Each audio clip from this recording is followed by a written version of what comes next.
पालघर जिले के बोईसर मान ग्राम पंचायत अंतर्गत वरांगडी में Gangwal health care private limited company की माल की जगह पर कुछ स्थानिकों द्वारा दादागिरी कर कंपनी व्यवस्थान द्वारा किए गए वॉल कंपाउंड को तोड़कर फेंकने की घटना सामने आई, जिसकी शिकायत स्थानिक पुलिस प्रशासन को करने के बाद भी कंपनी प्रशासन को बार बार परेशान किया जा रहा है, जिसे तंग आकर खुद कंपनी के व्यवस्थापक राकेश आचार्य खुद मीडिया के सामने आकर चौंकाने वाले खुलासे किए, जिससे ये साबित होता है कि बोईसर में कानून का डर खत्म हो गया।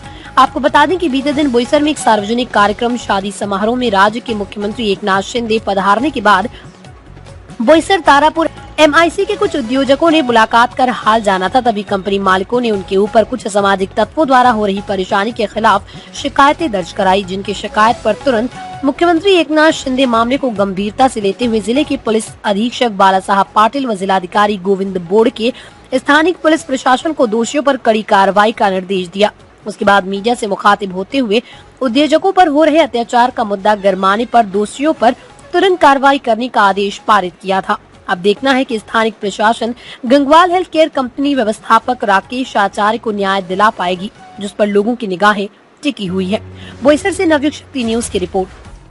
बोईसर एक हब आहे बिझनेसचं किंवा पॅकिंगचं बैठक होती तुमच्यावर, काय निघालं बैठकीत? तारापूर इंडस्ट्रियल मॅन्युफॅक्चरिंग असोसिएशन टीमा याचे जे इंडस्ट्रियलिस्ट होते त्यांच्याबरोबर माझी चर्चा झाली, बैठक झाली. त्यांचे काही प्रश्नही होते, एक्सपान्शनचे प्रश्न असतील, काही परवानग्यांचे प्रश्न असतील, त्या ठिकाणी सॉलिड वेस्ट मॅनेजमेंटचा प्रकल्प जो आहे त्याचा प्रश्न असेल, CETPचा प्रश्न होता.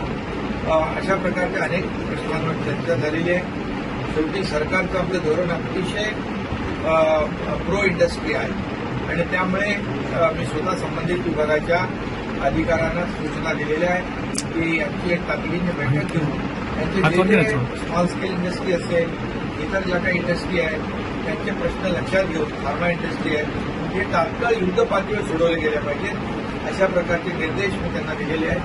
त्याचबरोबर या इंडस्ट्री वाढवण्यासाठी, खरं म्हणजे इंडस्ट्री आहे त्यामुळे रोजगार मिळतात, या इंडस्ट्री एक्सपांड करण्याचा देखील त्यांचा विचार आहे आणि म्हणून त्याला देखील मदत करण्याच्या सूचना मी दिलेल्या आहेत. पूर्ण सहकार्य या उद्योजकांना दिलं जाईल आणि त्याचबरोबर या उद्योजकांना कुठलाही त्रास, कुठलीही अडचण, इतर कुठलाही बिलकुल त्यांना या भागामध्ये कुणाच्याकडूनही या उद्योजकांना त्रास होऊ नये अशा प्रकारच्या सूचना देखील जिल्हाधिकारी आणि पोलीस अधीक्षक यांना देखील दिलेल्या. सर, वहां पे हमारी फैक्ट्री नहीं है फिलहाल. फैक्ट्री के लिए हमने एक जमीन परचेस करी है. ये 2 साल पहले का प्रकरण है. जब हमने पहले तो मैं आपको अपना बैकग्राउंड बताऊं कि हमारी कंपनी पिछले 25 साल से हेल्थ केयर और वेलनेस के लिए काम कर रही है. बोईसर के MIDC में हमारी 3 कंपनियां हैं, इस्टेब्लिश्ड कंपनियां हैं, हमारी खुद की जगह पे है. अभी कोरोना काल में जब न्यूट्रास्यूटिकल की रिक्वायरमेंट बढ़ी तो हमने ताबड़तोड़ किराए से लेके प्लॉट T1 में एक न्यूट्रास्यूटिकल की कंपनी डाली. उसके एक्सपांशन के लिए, फ्यूचर एक्सपांशन हम अपनी खुद की जगह पे करें, इसलिए हमने कोरोना काल के जस्ट बाद एक जमीन परचेस करी जो वारंगड़े में आती है, मान ग्राम पंचायत के अंतर्गत. वहां पर पहले देवी पैकेजिंग के नाम से एक कंपनी थी जो 1982 में विनय किशन गुप्ता जी ने खड़ी करी थी. उन्होंने वो कंपनी 10 साल वहां पे चलाई. बाद में उन्होंने वो कंपनी बंद कर दी. बंद करने के बाद वो 6,500 स्क्वायर फीट का जो स्ट्रक्चर है, आप देख सकते हैं कि ये स्ट्रक्चर वहां पे बना हुआ है जिसका एरिया लगभग 6,500 स्क्वायर फीट है. तो ये स्ट्रक्चर वो किराए पे देके और इतने साल से उसका रखरखाव कर रहे थे. कोरोना काल में जब उनको लगा कि भाई अब ये जमीन में अगर बेच दूंगा तो दूसरे काम आ सकती है, उनको भी शायद कोरोना की वजह से हुआ, क्योंकि ये चीज हमने पहले जब उनसे पूछी थी 5 साल पहले तो उन्होंने मना कर दिया था कि मैं बेचना नहीं चाहता हूं. कोरोना के बाद उन्होंने जब हमको डॉक्यूमेंट दिए तो उन्होंने कई सालों से घर पट्टी नहीं भरी थी, एनए का जो पेपर जो भरना चाहिए उनको ड्यूज, वो सारा क्लियर नहीं था। तो हमने परचेस करने से पहले डील करी, टोकन दिया उनको और बोला कि आप सारे पेपर हमको तैयार करके अगर देंगे तो हम ये जगह परचेस करेंगे। उसके बाद उन्होंने घर पट्टी जो थी वो भर के 2021 में पुराना सारा क्लियर किया। एनए की जो रिसिप्ट थी उसकी उनके पास मांगनी आई, ये आप देख सकते हैं 8-8.5 लाख रुपए की कुछ मांगनी है। उसको बाद उन्होंने विनय किशन गुप्ता जी ने ये पावती भरी, आप देख सकते हैं विनय किशन गुप्ता ने बिन शेती भी लिखा हुआ है उस पे, अपडेट करके 2021 में वो जमीन उन्होंने बराबर करके ली। इसके साथ ही अगर आप देखेंगे तो रूपाली गुप्ता जो है हमारी एडवोकेट है, उन्होंने 60 साल की सर्च रिपोर्ट निकाली और सर्च रिपोर्ट में क्लियर टाइटल लैंड का सर्च रिपोर्ट देने के बाद हमने वो जगह परचेस कर ली। जगह परचेस करने के बाद गांव वालों का ऐसा मिसअंडरस्टैंडिंग था कि शायद हम वहां पे केमिकल फैक्ट्री डालेंगे, जबकि इस समय वो जो लैंड है वो ग्रीन जोन डिक्लेयर हुआ है, वहां पर कोई भी केमिकल फैक्ट्री डाली नहीं जा सकती है। ये बात हमें भी मालूम है, परचेस करने से पहले भी मालूम थी। हमारी जो कंपनी है वो न्यूट्रास्यूटिकल कंपनी है। न्यूट्रास्यूटिकल कंपनी में सिर्फ विटामिन्स और प्रोटीन का ब्लेंड किया जाता है, इसके अलावा कोई भी पानी की प्रोसेस वहां पे नहीं की जाती है। न वहां पे पानी यूज होता है, न वहां पे पानी इफ्लुएंट के लिए निकलता है जिससे प्रदूषण हो सके। और ये फसाई के अंतर्गत आती है, मतलब खाद्य विभाग के अंतर्गत आती है। वहां पे जो सामान बनेगा वो खाने योग्य सामान बनने वाला है। जो भी केमिकल यूज होंगे वो खाने योग्य केमिकल ही वहां पे यूज होते हैं। तो इसलिए ऐसा उस कंपनी में कुछ है नहीं। हमने गांव वालों को समझाया, उनको कंपनी में ले जाके दिखाया, तो कुछ 15-20 गांव वाले 2 साल पहले कंपनी में आए, उन्होंने हमारी कंपनी का मुआयना किया, घूम के देखा। देखने के बाद उस समय तो वो संतुष्ट होके चले गए कि हमारी कंपनी में कोई केमिकल का काम नहीं। लेकिन फिर भी न जाने क्यों वहां पे गांव का कुछ विरोध है। उसमें कुछ जो लोग हैं जिनका व्यवसाय ही लोगों को मिसगाइड करना, भड़काना और विरोध करके अपनी दुकान चलाना, तो ये जो तत्व हैं उन लोगों ने गांव वालों को भड़काया कि यहाँ पे कंपनी आएगी, केमिकल कंपनी आएगी, जो कि आ ही नहीं सकती है। आज इतना पोजीशन देख के कंपनी पहले दिन से बिना किसी झगड़े के गांव वालों को अपने विश्वास में लेके ही काम करना चाहती है। और आज भी अगर गांव वालों का विरोध है, गांव वाले चाहेंगे तो ही वहां पे कंपनी डलेगी, अदरवाइज हम वहां पे कोई कंपनी नहीं डालेंगे बिना किसी की सहमति के।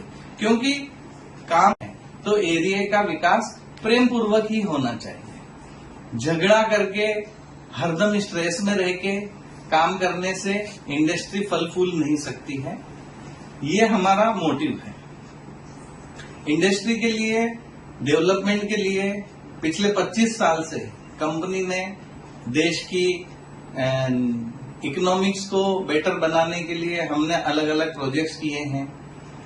हमारी कंपनी जो है CSR फंड के तहत अगर देखेंगे तो n नंबर ऑफ एक्टिविटीज हैं जिनको बताया जा सकता है। रोटरी के मैक्सिमम हमारे जो डायरेक्टर्स हैं सब रोटरी के मेंबर हैं। रोटरी के फंड में कम से कम 4 से 5 लाख रुपए साल के हम देते हैं। इसके अलावा हमने 5 स्कूल जो हैं वो अडॉप्ट किए हुए हैं। 5 स्कूल के बच्चों की कॉपी किताब, बैग, स्कूल यूनिफॉर्म, छतरी और रेनकोट, शूज, ये वितरण हर साल हम करते हैं।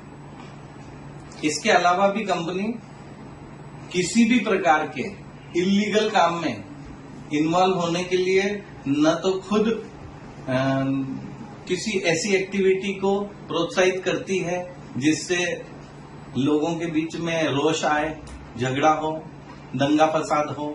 इस तरीके की चीज के लिए आज 2 साल से हम शांतिपूर्वक अपना काम लीगल तरीके से करने की अभी कोशिश जो कर रहे हैं। प्लॉट पे जो वहाँ पे अड़चने आ रही है, वो अड़चन कौन निर्माण कर रहा है? आप वहाँ कुछ उसका TLR वगैरह हुआ है? सरकारी कुछ वहाँ पे मौज मापनी हुई है, क्या है?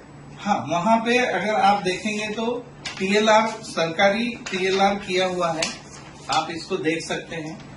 ये प्लॉट है, साइन कॉपी है, गवर्नमेंट का TLR है। अगर आप देखेंगे तो जगह जो है वो हमने इलीगल तरीके से कोई ऑक्यूपाई नहीं की है। उसके सारे डॉक्यूमेंट क्लियर हैं, टाइटल क्लियर है, वकील के द्वारा प्रमाणित सर्टिफाइड कॉपी है हमारे पास। तो अभी अड़चन कहाँ निर्माण हो रही है? कुछ लोग को वहाँ पे हाँ, अड़चन जो है वही समझ में नहीं आ रहा है कि वजह क्या है, विरोध क्या है। अगर शांतिपूर्वक बैठ के हम लोगों की प्रॉब्लम को समझेंगे तो निश्चित रूप से उसको सॉल्व करेंगे। मिलजुल के सौहार्दपूर्ण तरीके से हम वहाँ पे कंपनी डालना चाहते हैं, और अगर ऐसी परिस्थिति नहीं बनती है तो हम वहाँ पे कंपनी नहीं डालेंगे। लेकिन अभी कंपनी ने जगह परचेस करी है तो उसकी सीमा रेखा जो है वो तय करने के लिए सिर्फ हम वहाँ पे कंपाउंड बनाना चाहते हैं, और पर्यावरण की उसके लिए पेड़ लगाएंगे, ताकि क्या है कि अगर ग्रीन जोन डेवलप किया है, गवर्नमेंट ने डिक्लेयर किया है, तो वहां पे ज्यादा से ज्यादा पेड़ लगा के ग्रीन जोन में हम अपने जो योगदान दे सकते हैं वो देंगे। तो वहाँ पे अड़चन कौन निर्माण कर रहा है? वहां पे अड़चन कुछ लोकल लोग हैं जिनके खिलाफ हमने कोर्ट में भी दाखिला किया है, क्योंकि वो वहां पे हमको ऐसा डर लग रहा था कि एनक्रोचमेंट हो रहा है, लोग कब्जा करने की कोशिश कर रहे हैं।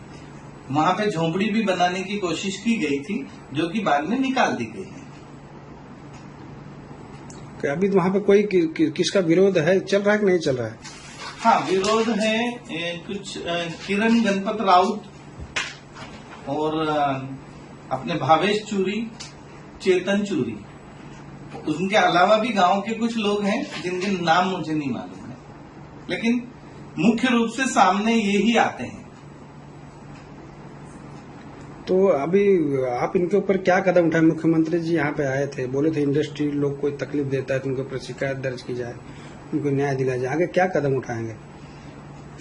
हम तो रिक्वेस्ट ही कर सकते हैं, गवर्नमेंट से रिक्वेस्ट करेंगे, एडमिनिस्ट्रेशन से रिक्वेस्ट करेंगे, गांव वालों से रिक्वेस्ट करेंगे, और मिलजुल के अगर कुछ हो सकता है तो आगे बढ़ेंगे। अदरवाइज यथास्थिति जैसी है वैसी तो बनी ही रहेगी। यहाँ का आदिवासी नेता भी आए थे आपका, वो उन्होंने भी आपका इस प्रोजेक्ट का विरोध हाँ, किया। आदरणीय कालूराम काका जी को मैं जानता हूँ, उनका नाम सुना है। वो तो बहुत ही अच्छे नेता हैं जिन्होंने आदिवासी कल्याण के लिए, आदिवासियों के उद्धार के लिए, उनके डेवलपमेंट के लिए बहुत काम किया है। अभी शायद उन्होंने जो बोला है तो उनको कुछ तो मिसअंडरस्टैंडिंग गई है या मिसगाइड किया गया है, उनको पूरी इंफॉर्मेशन नहीं दी गई है। कालूराम काका की मैं बहुत इज्जत करता हूं, और अगर वो जो बोलेंगे, जिस दिन आके बोलेंगे कि ये तुम्हारी कंपनी गलत है, चेक करके उन्होंने जो डिसीजन दिया वो हमारे लिए मान्य होगा।